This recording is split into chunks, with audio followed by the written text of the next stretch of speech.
অখিল গগৈ পত্নীৰ তদন্ত কি কৰিব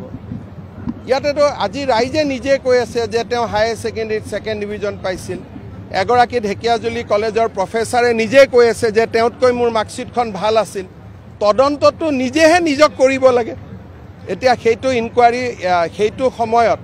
মই শিক্ষামন্ত্ৰী থাকোতে বিষয়টো মই জানো ইমান দিনে মই কোৱা নাছিলো সকলোৰে ঘৈণীয়েকবিলাকক ধৰি ফুৰে কিন্তু ঘৰত নিজেও চাব লাগে এতিয়া তেওঁ খুদক তেওঁ কৈছিল গোল্ড মেডেল পাইছে ডিব্ৰুগড় ইউনিভাৰ্চিটি তেতিয়া গোল্ড মেডেলৰ ব্যৱস্থাই নাছিলে গতিকে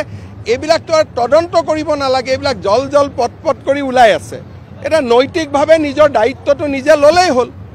এটো নৈতিকতাৰহে প্ৰশ্ন এটো তদন্তৰ প্ৰশ্ন নহয় না এটা সেকেন্ড ডিভিজন পাইছে এটো তদন্ত কি কৰিব লাগে এটো সেবাত নম্বৰটো ললে গম পাব এইবোৰ হৈছে কুৱেশ্যন অফ মৰেলিটি যে বেলেগক যে নীতি শিক্ষা দি থাকে নিজে নীতি শিক্ষাটো আমি পালন কৰো নে নাই সেইটোৱে মেইন কথা